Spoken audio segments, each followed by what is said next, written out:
Testing, testing, mic check, 1, 2, 3. Testing, testing, mic check. Give me a thumbs up if you like it. Testing, testing, mic check, 1, 2, 3. Testing, testing, mic check.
Testing, testing, mic check, 1, 2, 3.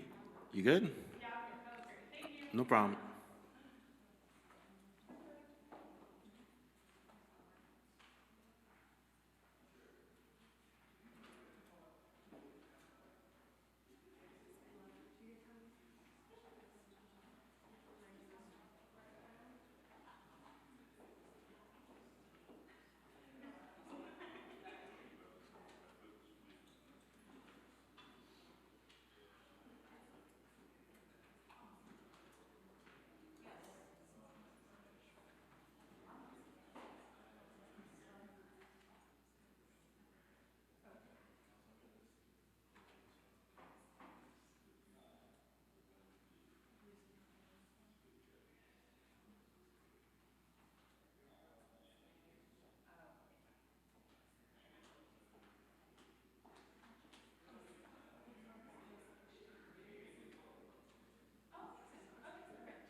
bring enough for everyone?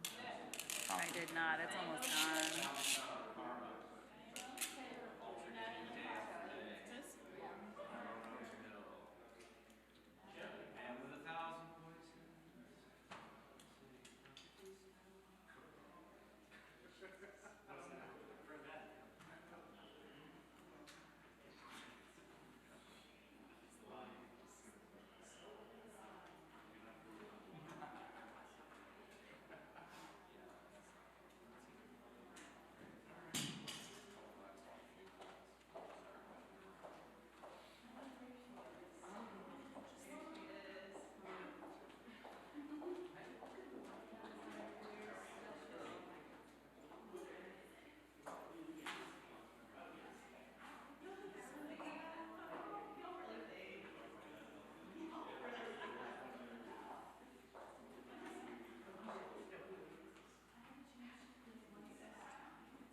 Testing, testing, mic check, 1, 2, 3.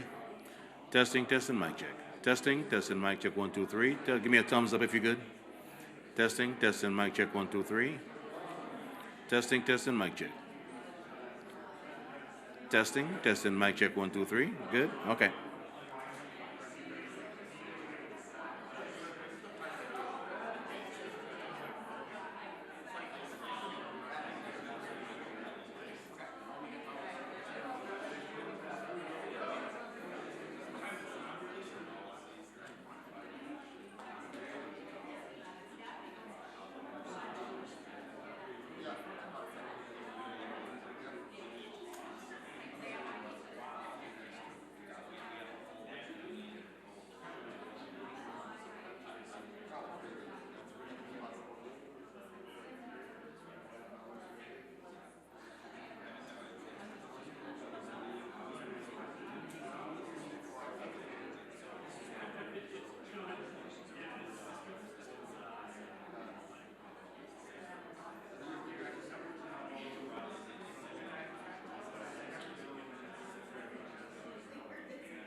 Should we slide it?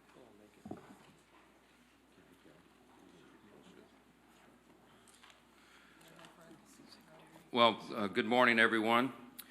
We're now on day 27 of the Democrat shutdown, and we want to review with you a few pertinent facts and explain a little bit about some of the really painful things that are going on around the country.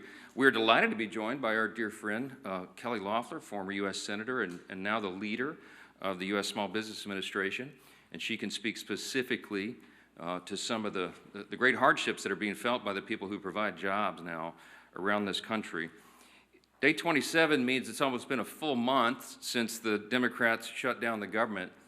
And as we near the end of this month, the pain being felt by so many hardworking people around this country is very real, and it gets worse with each passing day. Here's some of the stats. Last week, 1.4 million federal workers missed a full paycheck. Now, you know, many of them are furloughed, and many more are deemed essential workers, those who are essential, for example, to keep the country safe. TSA agents we've discussed, and air traffic controllers and border patrol, and of course our troops. But so many of them now are going without pay. The families of military service members and the air traffic controllers and so many of these others are now at very real risk of missing the paycheck at the end of this month. The Trump administration has done everything possible to bend over backwards to try to find sources of funding within the federal government to be able to cover the bases, but it is getting more and more challenging with each day. Now, every Republican in Congress wants to stop this madness desperately, and we have voted many times, over a dozen times, collectively 13 times, to reopen the government, to keep it open and reopen it once the Democrats closed it. But here's the very simple and important fact that no one should forget. We have no ability. Republicans do not have the ability to do this on our own. It's a simple math problem. We need Democrats to help. You need 60 votes in the Senate. We only have 53 Republicans. The Democrats are the ones voting repeatedly to shut down the government. But they're not opening it back up. They spent most of their time trying to distract the American people from the very simple truth. So it brought you a little visual aid here to just remind everybody what the simple facts are. 4 simple facts here. The Democrats are required to open the government. They keep saying Republicans are in charge of government. We aren't, not in the Senate. 60 votes control the Senate, not a bare majority. And so point number 1, Democrat votes are required to open the government. Point number 2, they refuse to do it. They have now voted 12 times to keep the government closed.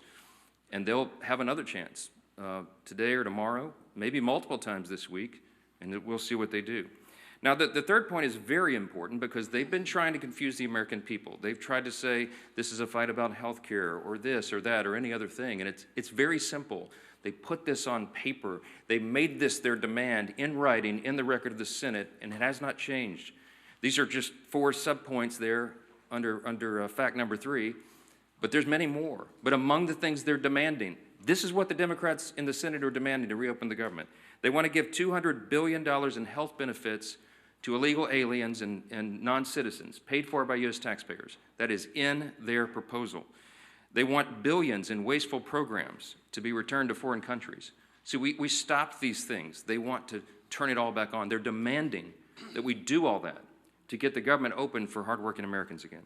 They want to give $500 million to left-leaning news organizations, and they want to cut $50 billion from rural hospitals. We will not do those things, and they know that very well. Which leads us to point number 4. The Democrats have now openly admitted, and you all had to cover it last week, that they're using the pain of the American people as their leverage. That was the number 2 ranked Democrat in the House, the Democrat, the minority whip, who said that, acknowledged it in an interview, that this is leverage.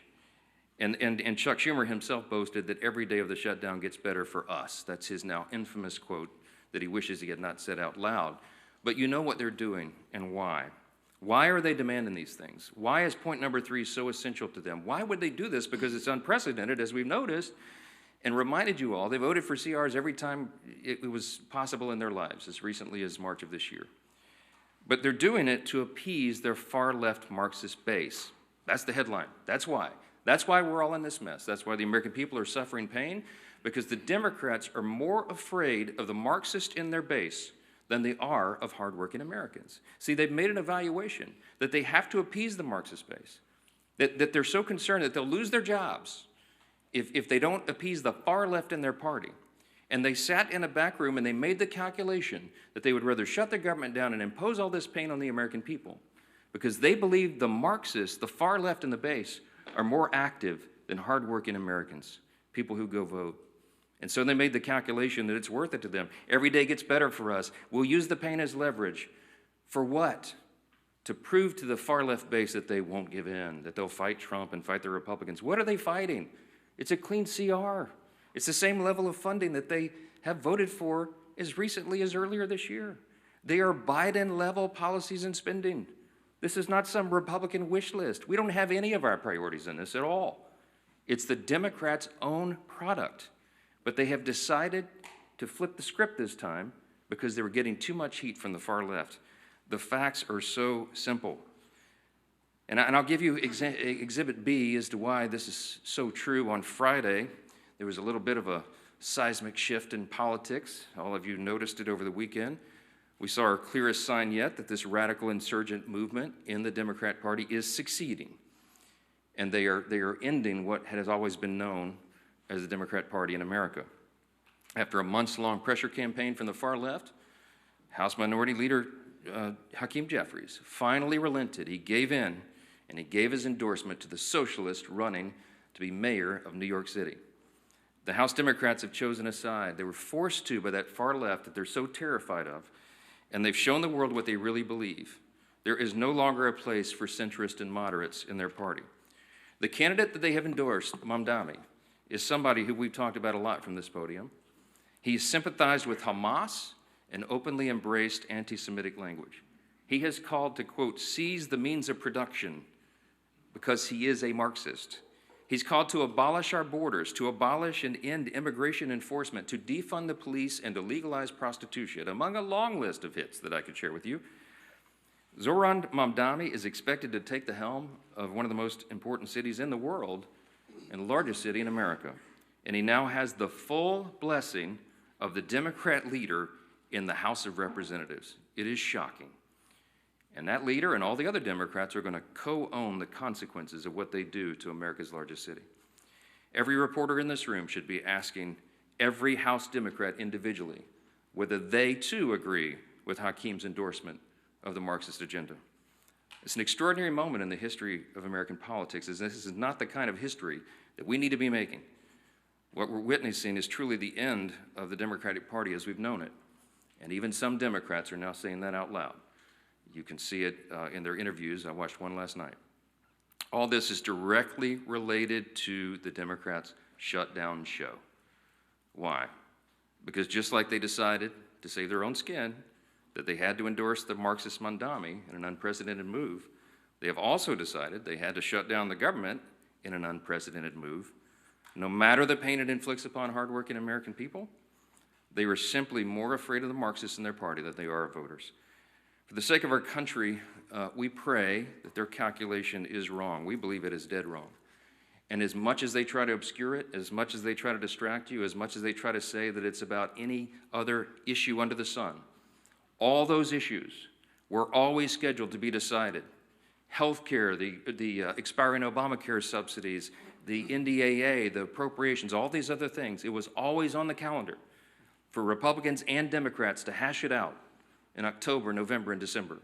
This is not a surprise to Republicans. It's not a surprise to Democrats, and they all know it. That is the only thing they could grasp onto to try to give some sort of argument, to try to give cover for the fact that they're running from the far left base of their party. Facts are facts. And the ball is fully in the court of the Senate Democrats now. Who are they going to respond to? I think hardworking American families need to be a little more vocal. I think they need to call some of these Senate offices and tell them to stop the games. They need to know they should fear the American people worse than the Marxists who are trying to take over their party. And my friends, that is exactly what is going on right here. Now, I want to zoom in because we have a special guest and just focus on a group of men and women who are seeing the impact of this shutdown in their bottom line every single day, and that is America's small business owners. See, small businesses are the largest employers in our country. But unlike Washington Democrats, they don't have the luxury to wait out this shutdown. For many of them, federal contracts have been frozen, SBA loans and support have dried up, and business has dropped off due to uncertainty in the markets. A survey of small business owners across the country found that for the 1 in 5 small business owners who rely on government contracts, this shutdown is forcing them to pull back on their investments. And what are those investments? It's new hires, new jobs, it's supplies and services. They have to pull back on those things so that they can make payroll work, so they can keep their employees employed. One business in Raleigh, North Carolina that relies on federal environmental approval said this, quote, "The backlog that is generated by the shutdown will last long beyond today." Another business in Georgia, Ms. Loeffler's home state, specializes in home repairs, added, quote, "When livelihoods are affected in such a manner, home repairs and projects get delayed if not canceled. Our government shutdown is a threat to us all." For American businesses that rely on loans from the SBA, each day means crucial dollars lost, and that affects every American at the end of the day. Small businesses across the country are being forced to go without roughly $170 million in SBA-backed loans each day, and that adds up to $4.5 billion in blocked loans just over the course of this shutdown so far. So while Chuck Schumer says that every day gets better for his party, every day is getting much, much harder for the people who are keeping the lights on around the country.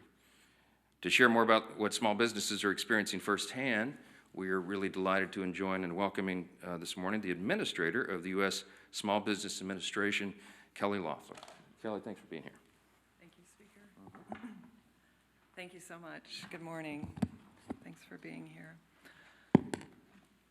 Well, thank you, Speaker Johnson, and the leadership gathered here. And I want to start out by thanking you all on behalf of America's 36 million small businesses for passing a clean funding bill to keep the government open, and for passing the largest working family tax cut in American history, saving taxpayers a $4 trillion tax hike that Senate Democrats voted for, congressional Democrats supported.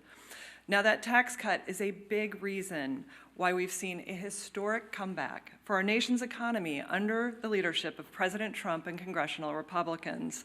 Prior to the Democrat shutdown, the data was very clear. Small business optimism was at 7-year highs. Wage growth was outpacing inflation for the first time in 4 years.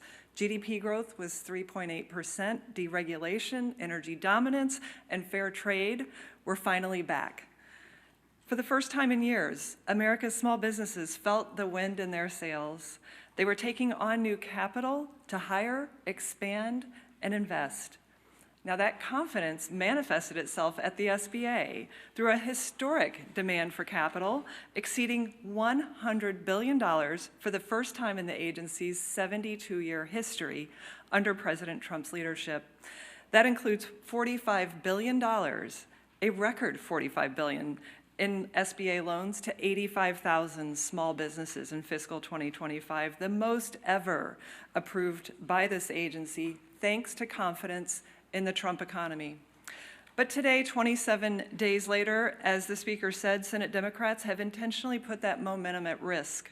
The SBA's loan guarantee programs have been halted, and Main Street's capital has been choked off because Senate Democrats are playing politics with lives and livelihoods. They're demanding $1.5 trillion in taxpayer money to fund health care for illegal aliens and other liberal causes. Their spin is fact-free. They want to subsidize their broken, fraudulent, and unaffordable health care system, where premiums have increased by 80% since 2014, and those are the enormous costs that are borne on the shoulders of small businesses. But the pain is the point.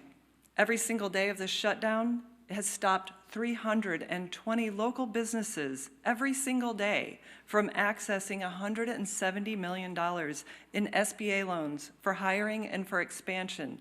Now, in Chuck Schumer's own state, that is $40 million every single week. In my home state of Georgia, Senator Ossoff and Senator Warnock shutting down $35 million in Main Street capital every single week. So on day 27, all of that adds up to 6,000 small business loans that have been prevented from receiving upwards of $4 billion in Main Street lending. And it's not just the flow of capital that it's been cut off, as the speaker said. It's small businesses that rely on federal contracts. Thousands of them across the country have received stop work orders. Thousands more who rely on federal workers as their customers are seeing their revenue dry up. Here in Washington, of course, but around our military communities, around main streets across America. It's our storefronts that are cutting back hours, manufacturers that are shelving expansion plans, and generational businesses that are closing their doors for good. It's business that they will never get back. Thousands of painful stories like these are playing out, and that's what Democrats are talking about when they say they now have leverage. Now, America's small businesses make up 99% of all of our nation's businesses. They create 2 out of every 3 new jobs, and they make up about half of our GDP. So when the CEA estimates that every week of the Democrat shutdown, it shrinks the U.S. economy by $15 billion, that cost is borne by Main Street. When they estimate that Senate Democrat shutdown will cost our economy 43,000 jobs, those jobs are at local businesses, all because Senator Schumer and his caucus are willing to sacrifice Main Street so that they can derail President Trump's historic economic agenda and appease the socialist radicals who are now in charge of the Democrat Party. It's why I'm so proud to stand here with Speaker Johnson, Chairman Williams, and the entire House leadership team, because we are united behind Main Street, our military, and those who rely on critical federal services. It's time for Chuck Schumer to end the political stunt, pass a clean funding bill, open the government, stop putting illegal aliens and the Marxist socialist demands of your radical base over small businesses back home. We must bring the same common sense that prevails on Main Street back to Washington. I'll now turn it over to my good friend and chairman of the Small Business Committee, Roger Williams, from the great state of Texas. Thank you, Senator. Thank you, Mr. Speaker. I appreciate Administrator Loeffler, and she's quoted you a lot of numbers, which are all true, but let me just tell you this. I chair the Small Business Committee. I'm a small business owner. I didn't sell my business 10 years ago or anyone. We still have our family business, been in business since 1939. I've been in it 57 years. I know what's happening on Main Street when it's good and when it's bad. And let me tell you, Main Street is very fearful of the Schumer shutdown. He is totally holding Main Street America, small business owners, small business employees at bay because of his future that he's concerned about. It has nothing to do with it. Main Street is 99% of the businesses are small businesses. 75% of the payroll, 75% of the workforce is small business. It's every small business in your hometown, in Schumer's hometown, in my hometown. I go over, and I'm not necessarily as much a congressman when I get home as much as a small business owner. And I can tell you what's happening out there. I'm worried about the 99%. I'm worried about the 75% of payroll, 75% of workforce. I'm worried about the fact that they cannot meet the payrolls. As Administrator Loeffler said, with the SBA like it is right now, is ready to go. I mean, we are ready to go. We've had more activity in the SBA since November 5th than we've had in years because people want to start a business. So they see the Trump economy works. They want to start a business. They want to stay in business. I'm worried about that group of people. I'm worried about the fact that they can't meet payroll. I'm worried about the fact that they can't buy inventory. If you can't buy inventory, you can't sell anything. And the truth of the matter is, if you want to go deeper into it, if you don't have inventory, inflation will rise because you're not discounting your inventory. That's how capitalism works. That's how the private sector works. That's how we compete. So the other thing we did before the shutdown, Administrator, thanks to you, is the fact that we raised the loan limits from 5 to 10 million on manufacturing. Ready to go, ready to expand, ready to grow your business. And I would tell you, if we're lucky enough to have some more rate cuts, this economy, the Trump economy, along with small business, is going to lead the way and explode. But we can't do it with Chuck Schumer hanging an anchor around everybody's neck because he's personally concerned about his political future. So as a small business owner, I'm just saying to all of you, the greatest asset America has is its people, its Americans, and it's Main Street America. Risk and reward built this country.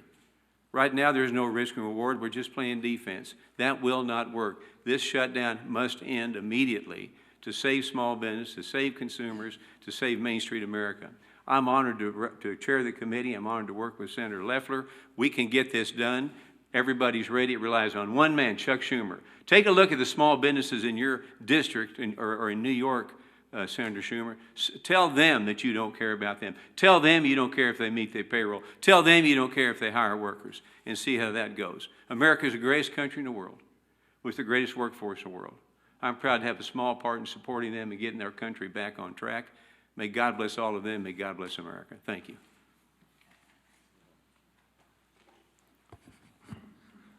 Well, thank you, Chairman Williams, for all you do to support small businesses, to really epitomize the backbone of our economy. And Administrator Loeffler, thank you for coming and for what you're doing to help small businesses grow in every corner of this country. Unfortunately, as Administrator Loeffler pointed out, those small businesses are struggling like millions of families all across America. Why? So that the Democrats can get leverage. Who knows who they want leverage over? They can't articulate it.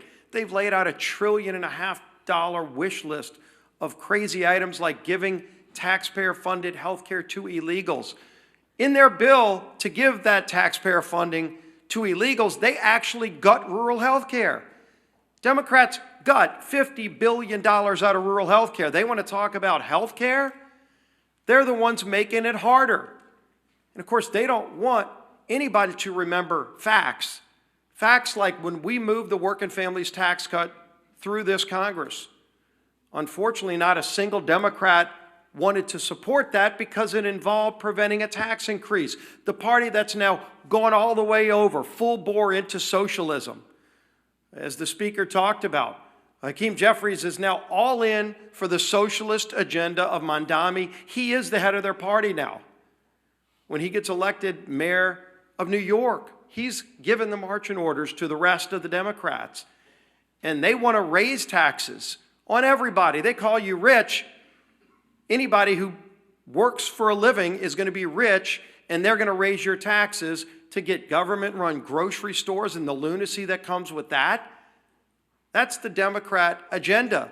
It's not about improving health care because, again, in their own alternative bill, they want to gut rural health care. You know what else they work to do? In the Working Families Tax Cut, we had a provision that would have lowered premiums by 11%, according to CBO. It was scored to lower premiums on families. It's called CSR. You can go look it up. It's something that has been out there as an idea for a long time. We actually put it into bill language and text and passed it through the House. But Democrats went and used a parliamentary maneuver under the Byrd rule to get that removed because they don't care about families. They don't care that that provision would have absolutely lowered premiums by double digits for families who are paying too much for health care. And then not only did they get it removed, Democrats in the Senate bragged, still to this day on their website, bragged that they removed it. They want to tell you it's about health care. It's not. They really told you what it's about. It's about getting leverage, showing off to their radical Marxist socialist base that they're fighting Donald Trump because they're still angry about the results of the November election. And in the meantime, real families are struggling. Every day the number grows higher. Yesterday, Senator Gallego went on to meet the press. And he was asked when Democrats would reopen the government. And he said, quote, "I'm not looking at a timetable. I'm looking at everyone's personal pocketbooks." Now, Senator Gallego, you ought to be looking at the pocketbooks of those single moms who right now are facing losing their WIC payments, facing losing their SNAP payments. And if Senator Gallego's not sure how many people that is, we've been told by the administration how many people will stand to lose real benefits, SNAP benefits, food stamps for kids. 42 million people will lose those benefits in just a few days. Senator Gallego, look at their pocketbooks. WIC, Women, Infants, and Children Program, helps feed 7 million low-income moms and infants. Senator, go look at those pocketbooks. And who knows what your real motivation is. But I'll tell you what their motivation is. Their motivation is just to put food on their table for their kids. And every Republican and Democrat, every Republican in the House and Senate voted yes to put that food on the table. And Democrats keep voting no. They keep voting to shut the government down. And it's having an impact on millions of people. Head Start, which is a program that funds education and nutrition services for 800,000 kids under the age of 6. You hear this theme over and over again now. Who the Democrats are using for leverage and hurting is kids and nutrition programs. That's who they've chosen to target. And it's real harm and real pain that they're causing. But then it gets even bigger. Just today, the American Federation of Government Employees, large union, came out and said, quote, "It's time to pass a clean, continuing resolution and end this shutdown today. No half measures and no gamesmanship." And the union went on to say today, quote, "Because when the folks who serve this country are standing in line for food banks after missing a second paycheck because of this shutdown, they aren't looking for partisan spin. They're looking for the wages they earned. The fact that they're being cheated out of it is a national disgrace." And they're right. It's a national disgrace what Democrats are doing to good, hardworking people, to women, infants, and children who are just looking to this town and saying, what are these Democrats doing? What happened to your father's Democrat Party? It's a mirage of what it used to be because the socialists have taken over. This is what Marxism and socialism looks like. Government workers standing in food bank lines, children going without food, and Head Start nutrition programs so that Democrats can use you as leverage. It's a national disgrace, and it needs to end now. We stand ready to get that job done. We voted to get that job done. It's time they stop playing this game that's harming millions of people. Our whip, Tom Emmer. We're now on day 27 of the Democrats' shutdown, and the consequences are getting more severe every single day. Over the weekend, we saw federal workers lined up at food banks, as our majority leader was just saying, as they are being forced to figure out how to feed their families. We saw control towers at major airports such as Dallas, Fort Worth, Newark, and Phoenix facing significant staffing shortages. And if the Democrats fail to pass our clean CR and reopen the government this week, more Americans will miss their hard-earned paychecks. Some states will be forced to cut off SNAP benefits, including my home state of Minnesota. Thankfully, the Trump administration and private sector companies have stepped up where Democrats have refused. President Trump has found creative solutions to help pay our troops and fund WIC benefits for moms and young children for just a little bit longer. DoorDash announced yesterday that they will help support Americans by delivering free meals to food banks and waiving delivery and service fees on grocery orders for SNAP recipients. But these are Band-Aid solutions to the Democrats' self-inflicted shutdown problem. Remember, it doesn't have to be this way. There is a nonpartisan government funding bill sitting in the Senate ready to be sent to President Trump's desk immediately. We just need 5 Senate Democrats to come to their senses, do the right and reasonable thing, and support our clean CR. Contrary to what House Minority Whip Catherine Clark believes, the American people are not leverage in the Democrats' shutdown charade. And we refuse to negotiate under hostage conditions, nor will we pay a ransom. So our message today is the same as every other day, and we're glad to see, as the majority leader mentioned, that the American Federation of Government Employees, by the way, the largest government employee union, 820,000 federal employees, have joined us in saying enough with the political games, support our clean CR, and reopen the government like your constituents' livelihoods depend on it, because they do. With that, Mr. Speaker. Thank you. Yeah, Manu, go ahead. It's now been more than 5 weeks since the House was last met and last voted, but even during the government shutdown, House committees could still meet, there could still be markups, there could still be oversight hearings, bills could still come to the floor. So why not do that rather than have members back home in their districts? Why not bring them back here and do the work that they were elected to do? Yeah, so we're evaluating this day by day. The House did its work. I've said it over and over and over.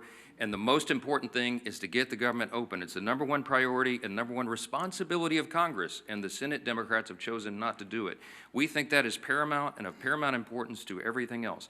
There is plenty of time in the remainder of the calendar year to do all the things that are the must-pass pieces of legislation and all the negotiations that I referenced earlier today, and we are anxious to get everybody back to regular legislative session. But there cannot be a regular legislative session so long as the government is closed and Americans are feeling so much pain.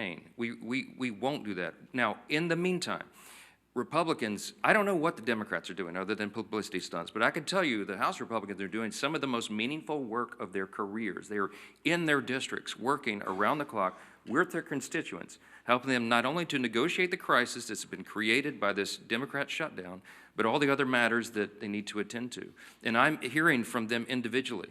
They are having some of the most meaningful interactions at a time of great crisis with their constituents that they've ever had, and that's really, really important. So I don't want to pull them away from that work right now when their insight and their counsel and their assistance and those of their staff, who, by the way, aren't getting paid soon, that is most essentially needed right now back home. So we have work to do here. We'll get back on the floor as soon as we are and can, and in the meantime, as soon as the Democrats allow us, and in the meantime, the committees, the chairs of all the committees, and the active members of those committees are still churning the work out.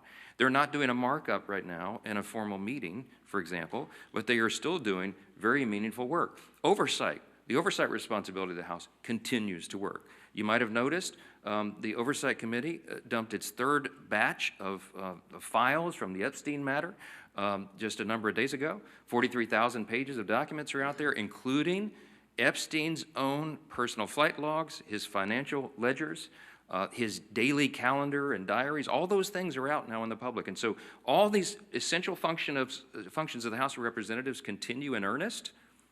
No, Hakeem Jeffries has said they're on vacation. Well, he might have sent the Democrats on vacation. But House Republicans are doing very important, very essential work around the clock. Yes, go ahead, Ellen. SNAP benefits are going to run out this week. Yes. The USDA said they're not going to tap into a contingency fund in order to ensure those benefits get paid. Do you think the administration should tap into those funds or find other sources in order to ensure that millions of Americans do get paid? Well, look, I can tell you the administration has worked, as you all know, very creatively and very hard to limit the pain on the Americans because of the Democrats' shutdown. And the SNAP benefits is a unique situation. I got a summary of the whole legal analysis, and it certainly looks legitimate to me. The contingency funds are not legally available to cover the benefits right now. The reason is because it's a finite source of funds. It was appropriated by Congress, and if they transfer funds from these other sources, it pulls it away immediately from school meals and infant formula. So it's a trade-off. There has to be a pre-existing appropriation for the contingency fund to be used, and Democrats blocked that appropriation when they rejected the clean continuing resolution. So the way to make this stop immediately is we just need a handful. We need 5 more Democrats in the Senate to do the right thing, wake up and say, I'm going to say no to the Marxist far-left pressure, and I'm going to do what's right by the people, the 42 million Americans in this country who rely upon this essential nutrition assistance. Am I going to starve my constituents, or am I going to appease the Marxists? That is their actual calculation, whether they say all of that out loud or not. Everybody in this room knows exactly what's going on, and it's so infuriating to us. The best way for SNAP benefits to be paid on time is for the Democrats to end their shutdown, and that could happen right now if they would show some spine. Yes? Thank you, Mr. Speaker. The military is that yet again have a paycheck problem at the end of this week, with others, of course, too. in the past, the president found the money to pay the military, including money, he says, from a donor, $130 million. Do you or any of your staff know who that donor was? And also, do you believe that the military will miss that paycheck, or is it your understanding that that money will be found again? So the question's about military pay. We did get the president, as you know, tapped in research and development unobligated funds and paid the military in the middle of October. Their next check is due the end of this week, and we're not 100% sure. Now, I do know the administration and everybody is bending over backwards to try to figure that out, but I don't know the final analysis yet. With regard to who gave the $130 million very generous donation to help pay troops, by the way, that's just a small fraction of what is needed to pay the troops, as you know, but a very generous donation. I have not asked the president for the identity of that person because they want to remain anonymous, and I respect that. I've heard rumors, but I'm not 100% certain because, again, I haven't asked to verify that myself. Yes. Mr. Speaker, this AFGE, Leader Scalise and Whitmer both mentioned this new statement from the president of the American Federation of Government Employees. They represent 800,000 federal employees. They're obviously calling for a clean start of tasks, which is what you guys passed. Do you see this statement from AFGE as a turning point in this shutdown? Do you see this as something that could move Senator Schumer? Certainly, I hope so. It's a union, you know, and they represent such a large amount. There's 1.4 million federal employees. They represent 800,000 of them, and they said, to your point, in quote, pass the CR and open the government. It couldn't be more clear, and because they understand the reality of this. These are federal employees. Many of them watch carefully what happens here in the halls of Congress. They know that this whole thing by the Democrats, the entire shutdown, is a charade, because they know, and anybody who pays attention knows, we always were going to arm wrestle over the remaining issues on the table this year.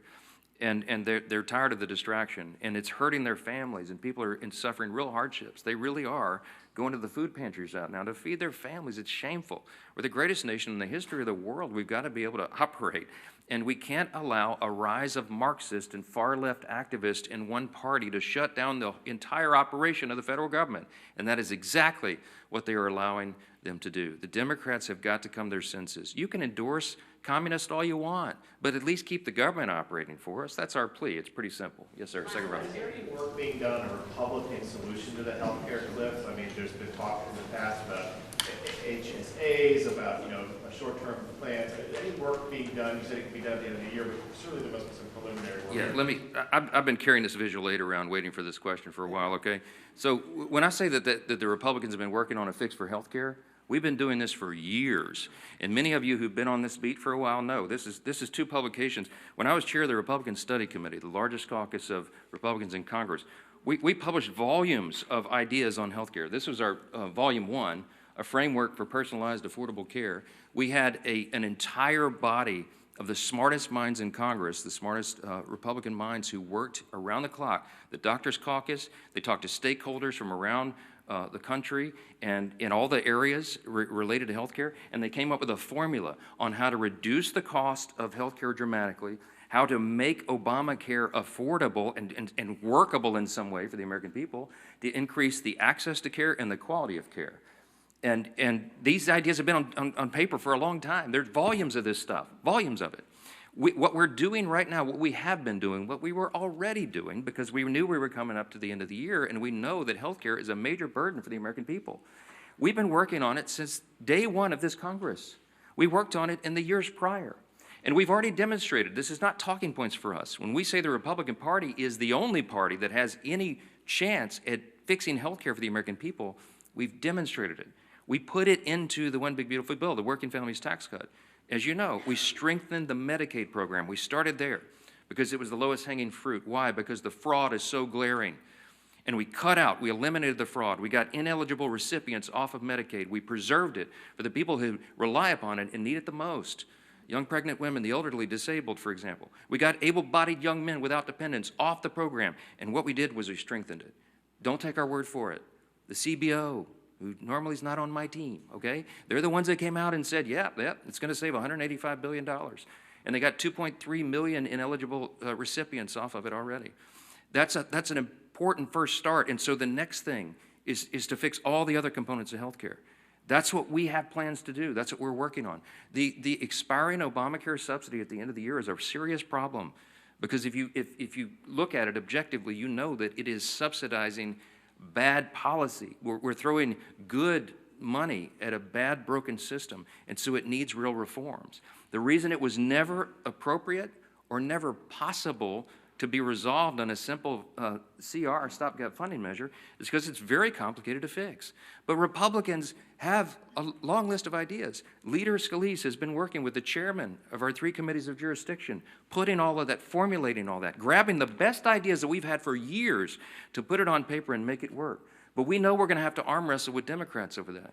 Why? Because many of them are avowed to get us to a single-payer system. They do love socialism, my friends. They love Mondami. He wants government to take over everything. They're on board with that program. They think the government can do a better job by taking over health care. We believe in the private sector and the free market and individual providers, their acumen. And we say that if you take the government off their backs and allow for real competition again in health care, you will improve its quality and you will bring down its cost. All of these are important components of that, and we have a lot of work to do, but it is not a simple thing, and I am not going to go in a back room with Chuck Schumer, like he keeps demanding, with 4 people and make this decision. I will not do it. It's not appropriate. It's not right. It's too complicated for that. We need all the members to have buy-in. We need to have these healthy debates and discussions, but we can't do it while they're shutting the government down to appease the Marxist. That's it. That should be your headline. I want to thank Chairman Williams and Administrator Loeffler for being here and highlighting the trials of small businesses, and we'll see you here again tomorrow. God bless.